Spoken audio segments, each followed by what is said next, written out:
Yo, what's up, guys? Get so many here. So, obligatory Broly video. You knew it was coming. It had to come. As much as I might have my issues with Dragon Ball, and to be honest with you, it wasn't like I was super excited for the film anyway. But friend wanted to go see it. I wasn't gonna say no, and it's been getting hyped to hell. So I figured at the very least I need to watch it to give my opinion to see if it's deserving of the hype that it's been getting and all the praise it's been getting. Um, Now, this won't be the only Broly video I do, so I may try to keep this one shorter for the sake of other videos. Plus, my mother has brought pancakes up here, and I want to eat these fucking pancakes, so that's going to be my time limit to get me to do this relatively quick, or quicker than I would normally use. But we'll see what happens. Anyways, I'm rambling. Anywho, so let's talk about some of the beginning things. I think the first thing that needs to be mentioned, and to me, the most important thing about the film, Broly is the best thing about the film. And Broly, this is the best version of Broly. I think that it's not really an argument unless you just really enjoy Broly's insane approach, which I can completely understand if you do. I didn't give a fuck about Broly to begin with, so this is a way better version of Broly. I truly appreciate this version of Broly, and on that note, considering this is a Broly film, good job. Broly now is worth giving a shit about. That being said, the bar for Broly was not that high to begin with. When your backstory is Kakarot was crying next to me for so long it drove me nuts, as the premise of your whole character for the most part, it ain't like the bar was set that high. But at least you went over the bar, even if it wasn't a huge leap up, but it was a leap up. I will take that because guess what? It's an improvement, not a regression. And considering how Super is, a lot of shit is a regression. So I take my W's when I can get them, goddammit. The movie looks great. Soundtrack is great. But I don't think this is the best I don't think this film is as good as people are saying it is. It's a good film. It's a good film. I was going to say great, but I think I'm leaning towards good. It's a good film.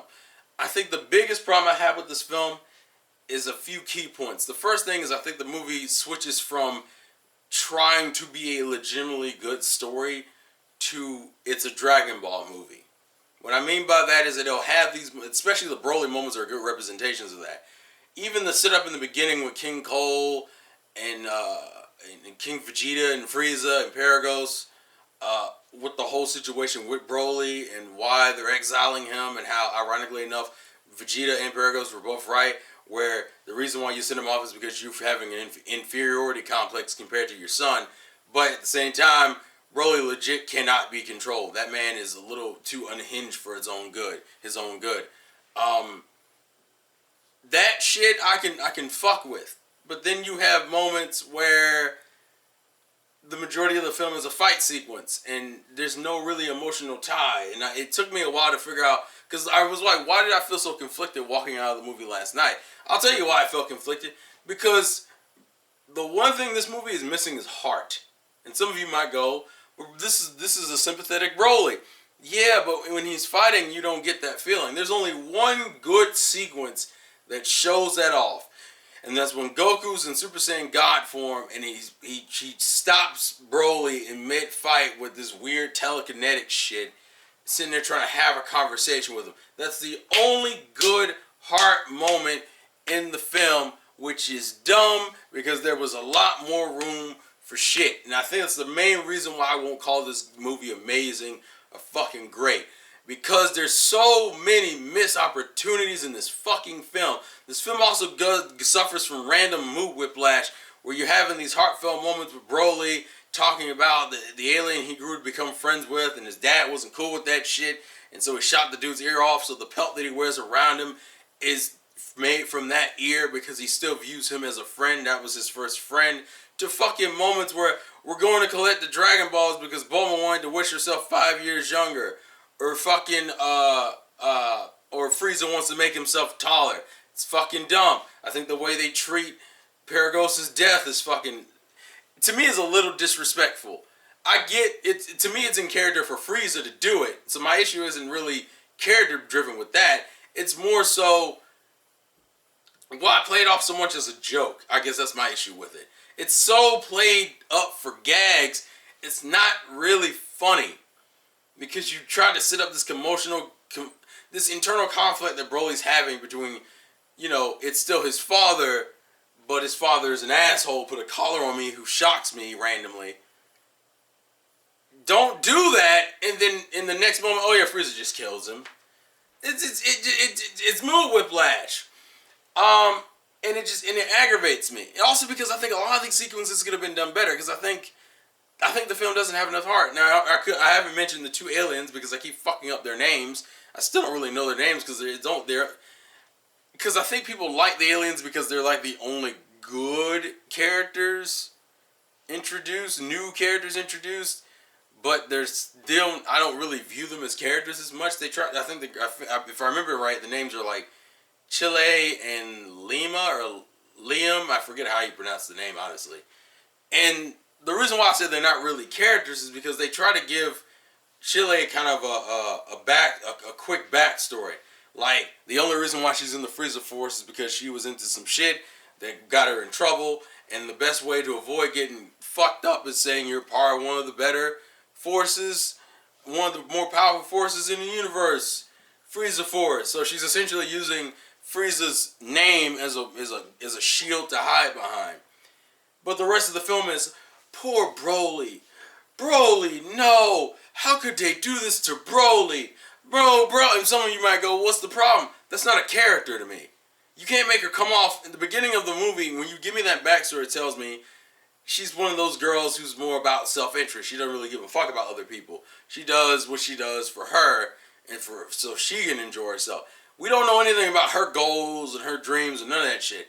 All we know is that she is the type of chick that will use another motherfucker to be protection for them. That's it. That's the only thing they use. That's the only thing. Liam gets even less of that. He's just a dude there, an older guy who's there, who works as kind of like a really low-ranking grunt.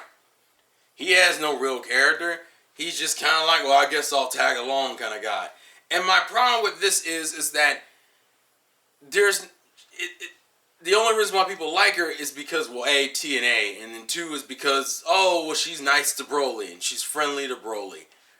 But there's no, like, character there. Like, based off of the character description, makes it sound like she wouldn't do that normally. I think it would have been interesting if throughout the film, she was going between her kind of dickish ways, and we got, like, a backstory or something.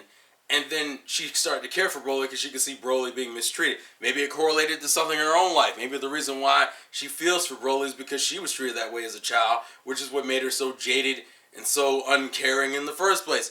That would have made her more of an interesting character and an actual character versus this shit where she's essentially just representing the audience going, oh, Broly, why would you do that to Broly? Broly, no. Like, that's her whole purpose.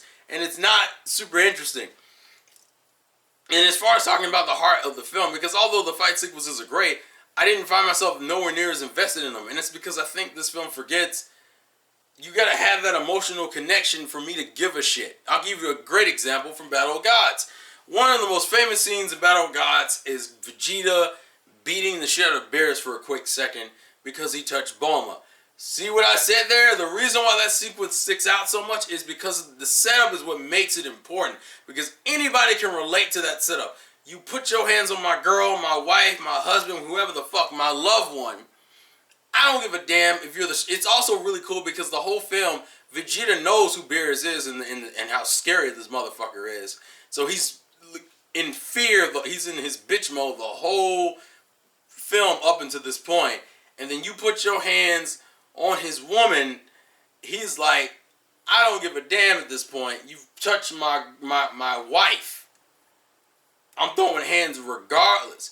That sequence sticks out because A, it's well animated, and B, because of that setup. There is no real emotional setup here for me to root for Goku and Vegeta as much. That's why I heard people talking about how they were rooting for Broly. Of course you did. He's the only sympathetic character in the film. Of course you root for Broly. Because there's nothing... They did nothing with Goku and Vegeta other than giving... Vegeta has a throwaway line, which is that what a waste line he says. And Goku has the moment where he's trying to talk to Broly. Those are the only 2 moments they have. The rest of it is, oh, you kind of feel bad for Broly. But like I'm saying, the reason why you like that Battle of Gods moment, or even the Goku versus Beerus fight, is because Goku's like, I will not let you destroy my world. And he goes up there and they fight, and you remember that whole sequence because of it. Because he's like, it doesn't feel like it's just a simple, oh, we're just fighting because you came down here to pick a fight, so fuck it, we're fighting. And I think what pisses me off the most is that this movie could have been so much better if you had just changed small things. I'll give you a clear-cut example. The sequence in which, I think for one, Chile stole Paragos' remote way too early in the film. To give you an example, because to me, some of the sequences don't work because of that. It's like, how did you know that the wish for the Dragon Balls was a good one? You didn't. How did you know to let them get away? How did you know what happened to Broly? You don't. To give you an example of a sequence they could have mildly changed is when they thought Broly had lost and he was starting to go out of control and his father was about to use the clicker on him, saying it's time for you to go. Because Broly didn't want to leave because that's when they thought he had lost. And he was pulling out the remote and he realized he didn't have the remote and Broly was starting to go outraged. I think what should have happened is that he should have still had the clicker. He should have shocked him. But the key reason why this is important is have him shock him in front of Goku and Vegeta, so Goku and Vegeta recognize that, oh shit, he ain't really doing this for him. It's more of like he's doing it against his will, which then makes you concerned of like, what the fuck, isn't that your son? How dare you, kind of thing. Which is something, once again, anybody can connect with. It makes Paragos look like an asshole, and it shows Vegeta and Goku, and it shows the comparisons between him and Vegeta and Goku, where it's like, that's your son, how dare you. Then you should have had Chile maybe have a freak-out emotional moment where it triggers her. They have like a little scuffle, and like Chile steals it in the middle of the scuffle and breaks it, right? And then maybe have Goku or Vegeta, probably more likely Goku, flip out on the whole premise of, that's your son, how dare you, and charge Paragos. Broly, now free from the electric control, or maybe have Chile have a moment where she's like, Broly, you're okay now, and breaks the electrical thing, but Goku's already charging at Paragos, because it's like, you son of a bitch, how do you do that to your own son? That's what continues the fight. So the fight can still go on as normal, but now it's more of a, now you have more of an emotional connection, because it's now, Paragos, you're a dick. You feel bad for Broly, because Broly's still caught, because they bring up the idea that he's conflicted between, it's his father, but at the same time, he's a dick. Like, that would have been a good comparison thing, and then have them fight and go at it. Paragos should have still died, and maybe it get to the point where Broly does what he does in the first film, which is that he kills his own fucking father, because his father's a dick. Maybe it gets to the point where he's so frustrated, he tries to kill Chile, and then at that point, he has to make a decision, and Broly's like, he's already gone halfway in his rage. He views Chile as a complete friend, no enemy, loses shit, he kills Paragos. And then the whole fight, and then you have this different type of fight now, because now Goku and Vegeta are like, I kind of don't want to really kill him, because he obviously has been through some shit. His father's a fucking asshole, and now it makes the fight more interesting. Then you could have still had Chile and them still try to go get the Dragon Balls and make the wish to save Broly. All that could have still happened, and you could have just added that subtle moment. I think there's another subtle moment that could have been in there to have a cool rage moment for Goku, and have you give a fuck about him fighting Broly as much as they wanted you to give a fuck, and not because it's Broly, is having Gohan there, where they're all fighting and they're all, because to me it's like the original Broly film, half of the appeal was that everybody was in on that fight, and they were all getting their shit wrecked, like to really show how much of a threat Broly was. Having Gohan there, since this takes place after the Tournament of Power, so Gohan should be stronger now. He's still gonna get his shit wrecked. Don't get it twisted, but at least have him in there. Then maybe have Broly beat the shit out of him, but in his blind rage almost kill Gohan, and then have a cool moment where Goku's like, I don't give a damn, you are not killing my son. Kind of like a cool parallel. And some of you would go, why do these moments really matter? Because it gives the story and the fight more heart, and then that's what makes you want to root for both sides. You feel bad for Broly because of the way he was treated, and that he was never taught how to get his shit together. That's probably why I like the ending of the film, because they don't kill Broly, and he's allowed to still live and develop and shit. I can appreciate those moments. The way the film is now, you just have a bunch of fighting. And if you're a person who just doesn't give a fuck about setup or emotional tie-ins, fine, you'll be good with the film. But for someone like me who cares for that shit, and that some of my favorite fights is because of their emotional ties, like for example Naruto versus Neji, that fight by itself isn't overly amazing, but it's the emotional connection about him and Hinata and Neji and Destiny, and how he refuses to give up. And that's why I can quote the shit out of Naruto fights. I can quote the shit out of other fights. The good fights you can do that with. You can't quote shit out of here because one, there ain't no much to quote, and two, there's not an emotional fucking connection with these characters. This is a new Broly. The other things I can mention that got on my fucking nerves is you rewriting Bardock again. Stop that shit. Saiyans are not good people inherently. They're assholes. The reason why it would have been... I mean, think about it. The only reason why Goku is a good character is because he bumped his head as a child. That's literally it. The only thing I would have been cool with is, since his mother had never been introduced, make his father be the way he's always been, as we've known him in the other specials, or the better specials, what I should say.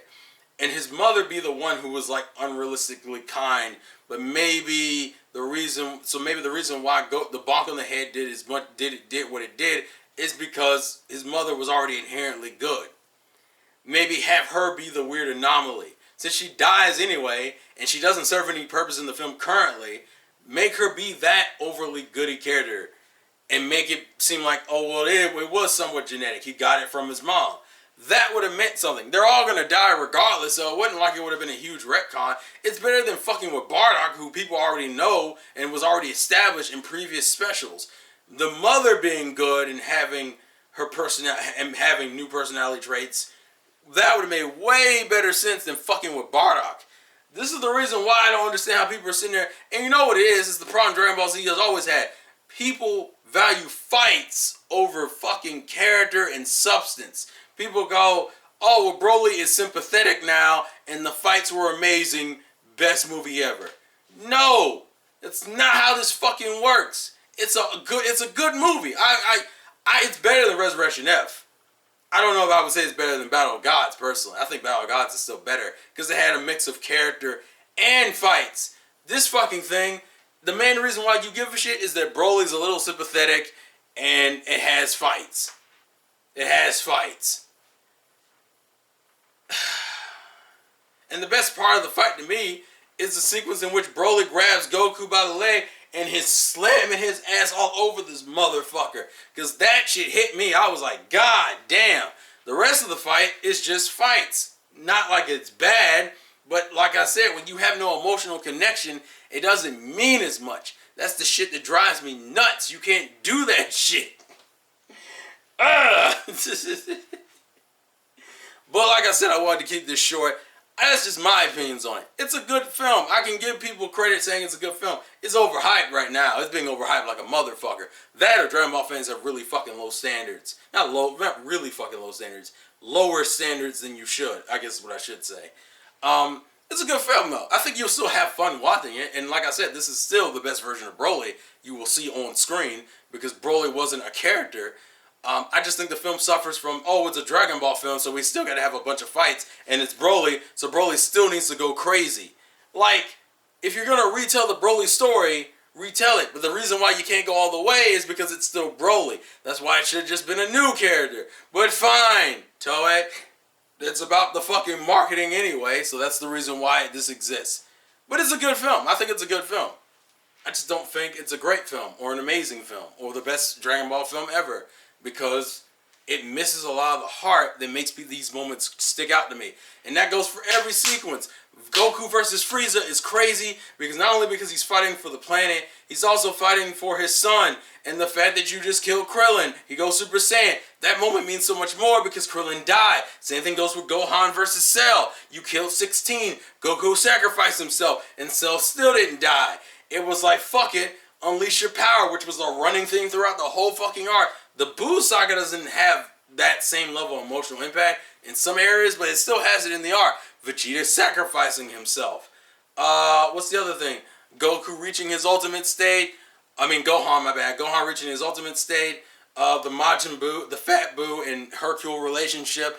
There are still moments in the Buu saga that do that. But those are the emotional moments that would set up for fights. Where Gohan got his shit wrecked because he dicked around during the Great Saiyaman era of peace and shit. And he paid for it. And people got killed. Then he was revived and saved. And he gained his ultimate ability. He was like, fuck this. You took too many people away from me. I'm going in that ass. Ultimate Gohan is cool as fuck to me because of that setup. If you don't have that setup, it doesn't mean anything. That's the problem with this film. There is no setup for Gohan and Vegeta, so their shit doesn't matter as much to me. Broly is the one people root for because he's the only one who gets any fucking character in this fucking film. And it ain't a lot. It was a good film. It just could have been a lot better. But that's just me. So leave your thoughts and comments in the comment section below.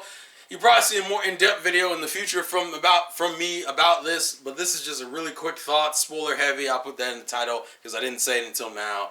Anywho, thank you guys for watching. And remember, you can't have a little bit of fun unless you're going. You can't have any fun unless you're going a little bit crazy. I want these fucking pancakes.